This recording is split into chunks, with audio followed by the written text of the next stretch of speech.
శ్రీ గురుభ్యో నమ. మనకి లక్ష్యం వారం నుంచి కూడా శ్రావణ మాసం ప్రారంభం అవుతోంది. అందులో భాగంగా మనకి శుక్రవారం, శ్రావణ శుక్రవారం అనేటటువంటిది చాలా విశేషమైనటువంటి రోజు అని చెప్పబడుతుంది. అసలు శ్రావణ మాసానికి ఉండేటటువంటి ప్రాశస్త్యం ఏమిటి అంటే, శ్రవణ నక్షత్రాన్ని పురస్కరించుకొని వచ్చేటటువంటి మాసం శ్రావణ మాసం. ఒక్కొక్క మాసం ఒక్కొక్క నక్షత్రాన్ని పురస్కరించుకొని ఆ యొక్క మాసం ఏర్పడుతుంది. ఉదాహరణకి శ్రవణ నక్షత్రంతో శ్రావణ మాసం, పూర్వభాద్ర ఉత్తరాభాద్ర నక్షత్రంతో భాద్రపద మాసం, అలాగే అశ్విని నక్షత్రంతో ఆశ్వీయుజ మాసం. ఇలా ఒక్కొక్క నక్షత్రాలు ఒక్కొక్క మాసానికి ప్రతీక అని చెప్పబడుతుంది. అయితే శ్రావణ మాసం అనేటటువంటిది మహాలక్ష్మి స్వరూపం అని చెప్పబడుతోందండి.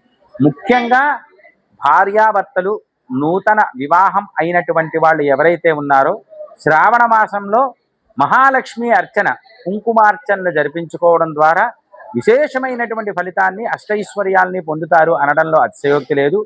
అంతేకాకుండా భర్త మంగళకరమైనటువంటి ద్రవ్యం పసుపు, కుంకుమ, గాజులు భార్యకి ఇవ్వడం ద్వారా ఆమెకి నిత్య సౌభాగ్యం కలుగుతుంది అనడంలో అతిశయోక్తి లేదు. అందులో కొన్ని వర్ణాలు చెప్పబడ్డాయి. అందులో ముఖ్యంగా ఆకుపచ్చ గాజుల్ని మనకి భార్యకి భర్త కొని ఇవ్వడం ద్వారా, లేకపోతే ఏదైనా దేవాలయంకి వెళ్ళేటప్పుడు అమ్మవారికి ఆకుపచ్చ గాజులు సమర్పించి ఆ గాజులు మళ్ళీ ధరించడం ద్వారా నిత్య సౌభాగ్యం కలుగుతుంది అనడంలో అతిశయోక్తి లేదు అని శాస్త్రబద్ధమైనటువంటి విషయం.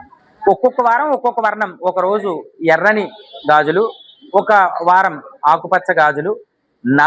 నలుపు తెలుపు కాకుండా ఏ వర్ణమైనప్పటికీ కూడా అమ్మవారికి సమర్పించవచ్చు, గాజులు ధరించవచ్చండి. నల్లని గాజులు లేదా తెల్లని గాజులు మాత్రమే ధరించకూడదు అని శాస్త్రబద్ధమైనటువంటి విషయం. ఒక్కొక్క వర్ణానికి ఒక్కొక్క విశేషమైనటువంటి ఫలితం చెప్పబడిందండి. ఈ ఎర్రని గాజులు ఇవ్వడం ద్వారా మనస్సుకి చాలా శాంతి కలుగుతుందని, అలాగే ఆకుపచ్చ గాజులు ఇవ్వడం ద్వారా సౌభాగ్యం కలుగుతుందని, ఇలా ఒక్కొక్క వర్ణానికి ఒక్కొక్క విశేషమైనటువంటి ఫలితం చెప్పబడింది.